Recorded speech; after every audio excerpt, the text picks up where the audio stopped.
tassa bhagavato arahato samma sambuddhassa.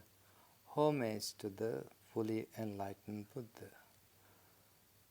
Dear friends in Dhamma, today we are going to discuss about fear. What is fear actually? In this world, I think, including human beings as well as animals, all of them experience fear in their lives in one time or the other. So, is this a good emotion or is this a bad emotion? How this emotion will affect us in our day-to-day life? How this emotion affect us when we are taking decisions? How this emotion affect us in the sansaric life?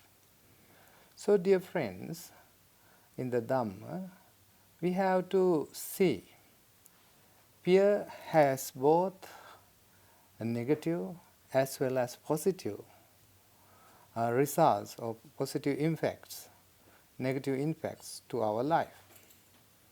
There are many types of fears arising in our life in many ways.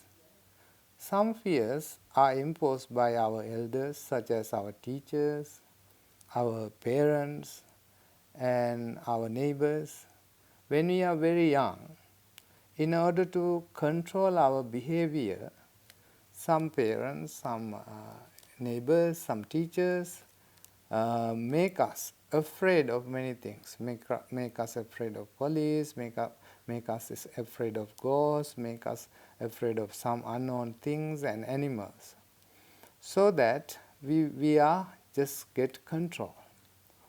Also, there are many other types of fear in the human psyche, human mind. So we need to understand how these fears arise in our mind, how they affect them into our lives, and so on and so forth. Dear friends, there are two things in the fear. There are benefits as well as disadvantages or some kind of bad effect to our life.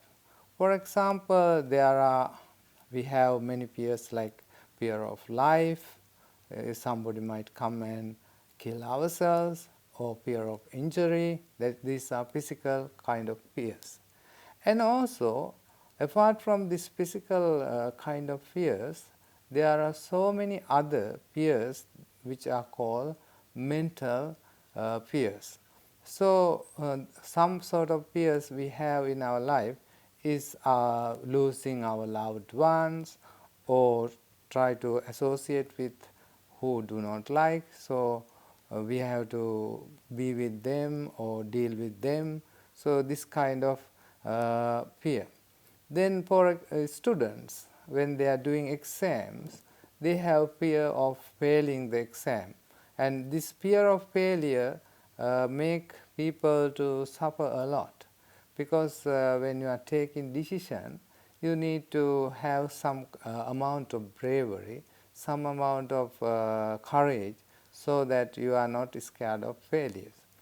There's one saying, if you are scared of failures, do not contest, do not attend race, do not try to compete with others if you are scared of failures. So this kind of emotion that you are get failed when you are try to associate with other contexts or other type of persons or any race, so you feel fear that you will fail, so therefore you don't participate. So this will inactivate you and incapacitate you, and you cannot move forward. It's kind of a prison you are built inside your mind, so that because of this fear you are not taking decisions. So another fear is fear of judging by others. So we always concern about others' opinions, how they think about us, how they have opinions about us. So this kind of emotional blockage or emotional barriers will hinder your development, spiritual path as well as the physical and your life in general. So fear is a great trouble in our lives. Another fear is fear of mistakes. So we can make mistakes. So when the people are fear, for example, if you want to give a speech in front of group of people, group of students or group of audience, so you will have a stage fear. So these kind of fears are there, and also in physically when you fear about change. So in the world, in the universe, there's a principle of change. So mostly celebrities and those who people are quite beautiful, or if they are very nice, they are very worried about change. So change is an eternal process which we cannot avoid. So, this kind of fear is there. Then the fear of death is another kind of fear, and also there are so many other fears coming from the world. For example, now we have coronavirus, the fear of diseases or fear of sicknesses all over the world, and also the fear of terrorism, fear of other kind of things such as our mental conditions. Sometimes we fear ourselves about our own thoughts. So this is a very hard thing in our life. And also the benefit of the fear is that Buddha asked us to look at fear of samsara, because this our existence is described by the Buddha as samsara, a cycle of birth and death. So we are going around a cycle of birth and death. So if you see that people get sick, people get old, people face many kind of suffering.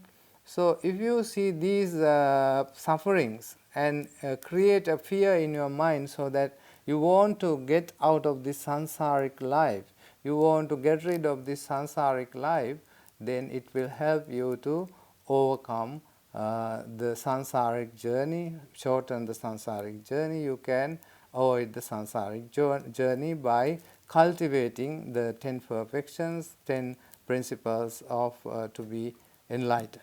So therefore, the fear is useful in that sense, and also fear is useful in the sense of punishment, fear of punishment, fear of repercussions, fear of karma.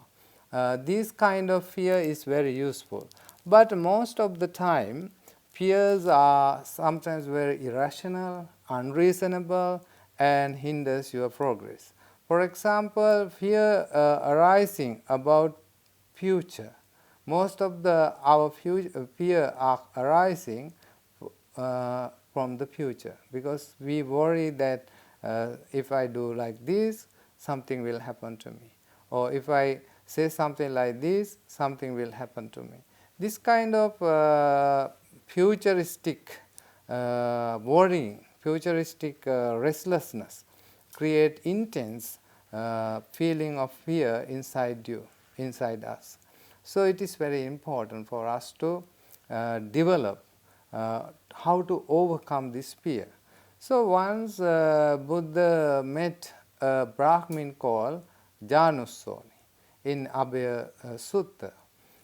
Buddha had a courteous greetings and a friendly, amicable discussion with him. And once this amicable conversation is over, the Janusoni Brahmin asked from the Buddha, what I see in this world, there are people who will die without fear or terror in their life. Then the Buddha said, he see the person who doesn't have fear of death. He see the person who doesn't torment at the death. Then the Buddha told this Brahmin, dear Brahmin, there are 4 types of person in this world who dies with fear. And also there are 4 types of person who will die without fear. So when the Buddha said this, the Brahmin asked, who are these 4 types of person? Then the Buddha explained to him, there is a person who has not abandoned craving, who has not abandoned desire, who has lot of craving, who has lot of desire, who is running after the sensual pleasures.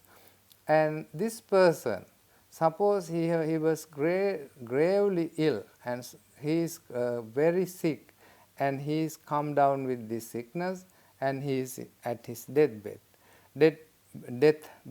So when he is at deathbed, he is thinking that he hasn't done something good, he hasn't done something wholesome, he hasn't done something positive. He doesn't help others, he doesn't create good energy. So he is worried. He has a great deed of very great sense of fear in his mind. And he thinks like this, I have to get rid of these sensual pleasures. When I die, I cannot enjoy these sensual pleasures. I have to get away with these sensual pleasures. So he beats his chest, he beats his hands, and feel very sad, very fearful about losing his sensual pleasures. Because all human beings, all animals, all are very fond of to enjoy the sensual pleasures. This is the nature of the human being, nature of all the beings. So he is worried that at the death he has to leave this world, he has to give up all the sensual pleasures. So therefore he think that I have to get rid of these sensual pleasures, I cannot enjoy these sensual pleasures. Then this person, because he has not developed a skillful way, he has not developed wholesome energies, so he dies with fear, he dies with regret, he dies with torment. And later, the second person, who is very fond of the body, who hasn't done any wholesome deed, who hasn't developed any spiritual qualities, and suppose he's come down with a sickness, a grave illness, and he cannot get recover, he cannot get remedy, so he was worried that he is going to die. And at the time of his death, at the time of his deathbed, he thinks that he has to leave this body, because we people are so attached to our body. We think our body is our life, our body is our most important faculty. But in Buddhist teachings, body is like a temporary shelter, temporary house we are occupying. Our mind is occupied in this temporary house. This temporary house is not forever. This temporary house we cannot carry, even though we nourish it, even though we give all the good comforts, even though we give all the good clothes, and even though we bring this body everywhere, wherever we go, but we cannot bring with us. So at the deathbed, this person fears that he has to leave this body. This body is taken away from me. So this kind of worry, this kind of fear is in his mind. Therefore, friends, we need to look at this fear in the about body, the losing the body. So Buddha says this person having abandoned, having entertained a lot of greed and desire for his body, he has to die with fear, he has to lament and torment himself about leaving this body. So this is the second person who is fear of death. Then there's another person who has not abandoned, or who has not done very wholesome, noble deeds, and but still he is confused. He doesn't know true Dhamma. He doesn't know what is right. He doesn't know what is good for him.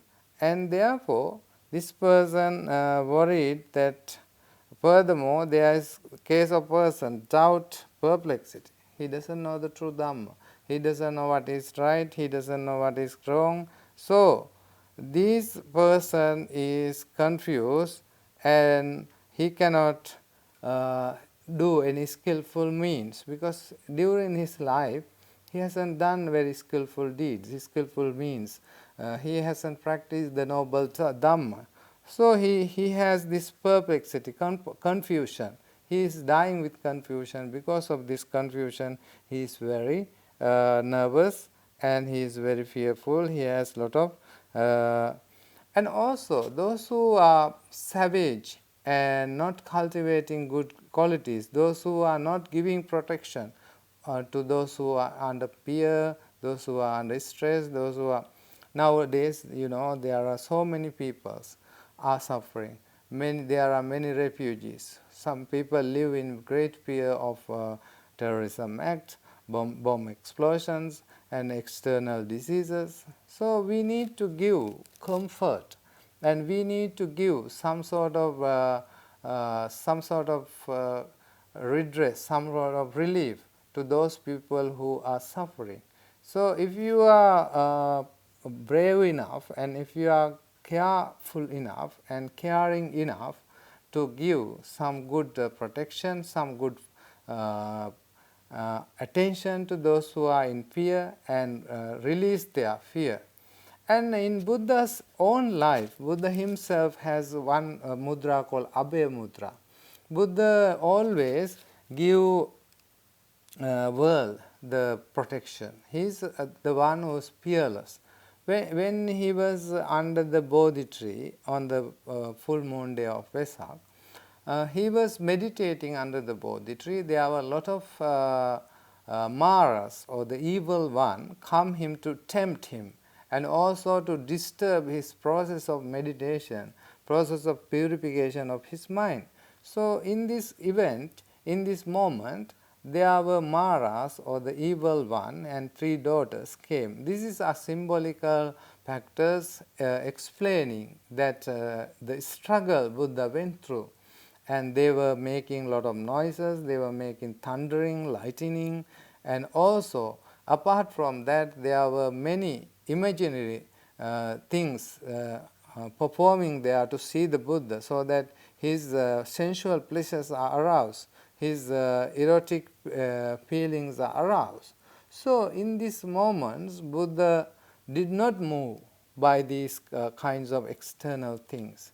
Buddha was called the person who has given life to others, because in order to overcome the fear, we need to develop the compassion. Compassion is a great, very powerful tool we can develop in our mind.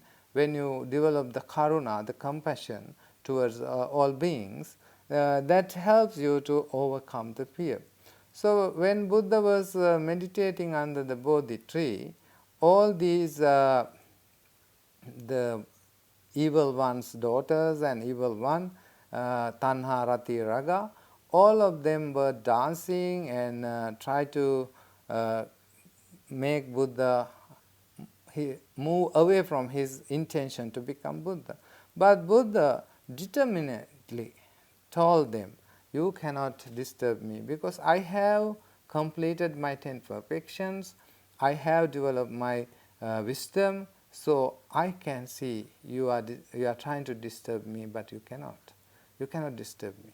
You cannot move me, because I have a right to be here. I have a right to be here because my intention is to make the whole world free from suffering. His benevolent idea, his benevolent intention gave him the power, the strength, the energy, the determination to overcome all these fears. So dear friends, it is very important for us to have good mindset when we face in our life. So in the other four persons Buddha described in the Jhana Abhaya Sutta, that the person who has done skillful deeds, who has completed the very good development of mind, they can face the fear without any hesitation, without any difficulty. Why? Because he knows that body is there, body is not forever. So when he is come down with a grave sickness or illness, he is at the deathbed, he can think, this body, even though I am using this body, even though I am take care of this body is not forever. So this can be one day die and go to the earth element, goes to the earth, and the air element go to the air, and the water element go to the water, and the solid element go to the solid. So these four elements will dissolve. So he knows wisely and intelligently that this body is not forever. So he doesn't entertain any fear at the time of death when he is gravely sick. And another person who is gravely sick and also look at his way of thinking that these sensual pleasures are not forever. Even we like to enjoy them every day, every moment, every second, but they are not forever. I have to leave them. I have to get rid of these sensual pleasures. So he will, even he comes down with a grave sickness or illness, he doesn't feel any fear about it. So he can avoid the death, he can feel that he can get rid of this fear.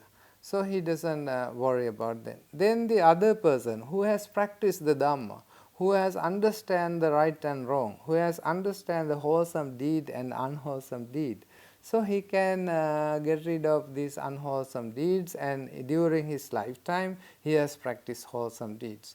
He has developed positive energies. He has developed very good things. So he has no fear. No, he has no complexion. A lot of people wait for the last moment to develop the spiritual things, but we don't need to wait for last moment. We don't. When the death comes, it doesn't give you even a single day. One person who was a very rich person, he was about to die, and the Mara, the god of death, come to him and told, "Now it is time for you to go." Then when this person was told that god of death, that he has to leave, and he plead the god of death, "Please, please, please give me one day. I have such and such an enormous amount of wealth.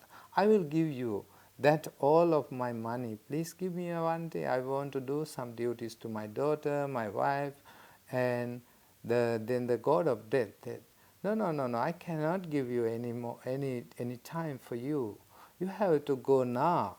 Then again, this powerful rich person told, "Please give me 1 hour. I give all of my properties. Please." He said, "I cannot give you any minute for you. You have to go." And the third promise he gave, "I have a lot of gold, I have a lot of silver, I have a lot of gems. I'll give you all of them and all of my property. Please give me at least 1 hour." He doesn't want to give. So when the death comes, there's no time for us to reflect back and do good deeds. So it is for us to start practicing good things now, here and now, right now, not in future, not tomorrow, not next week, not next month. We have to do it here and now. That is the way to develop fearlessness, because Buddha says those who have overcome the 10 petals or all the kilesas, all the defilements, can overcome fear. Those who have the defilements, those who have unwholesome thoughts, they entertain fear. Fear is inevitable.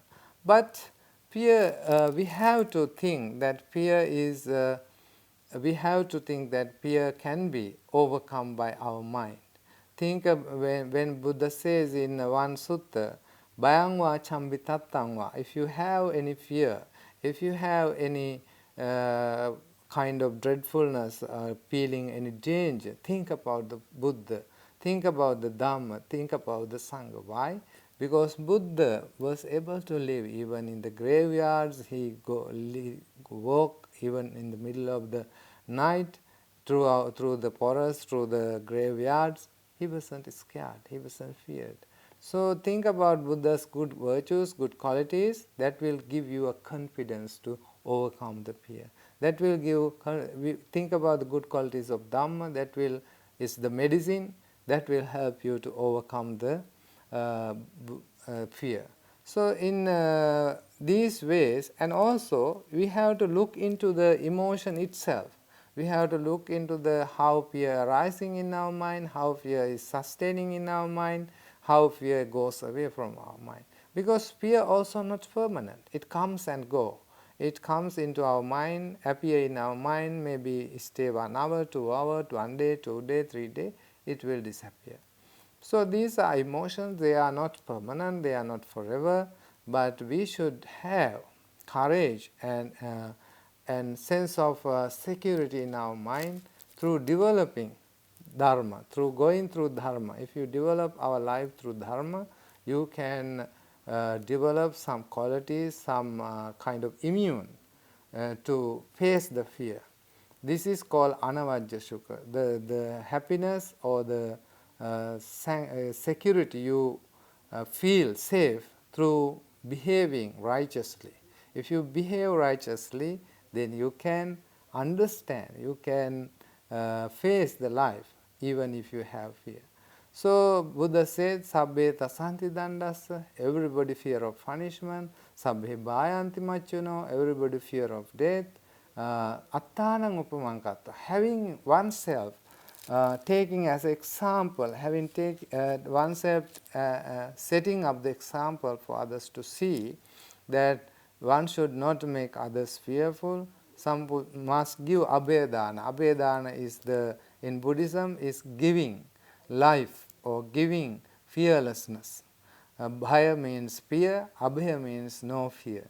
So if you can create a society, if you can create a family, if you can create a village, society where there is no fear, you are not creating any fearful, dreadful, dangerous situation for everybody, that is very peaceful, that is very enjoyable place. So dear friends, let's try to get rid of our fears and try to develop the courage and the fearlessness through the Dharma. May the Buddha, Dhamma, Sangha guide you, protect you and bless you. Sabbe satta bhavantu sukhitatta.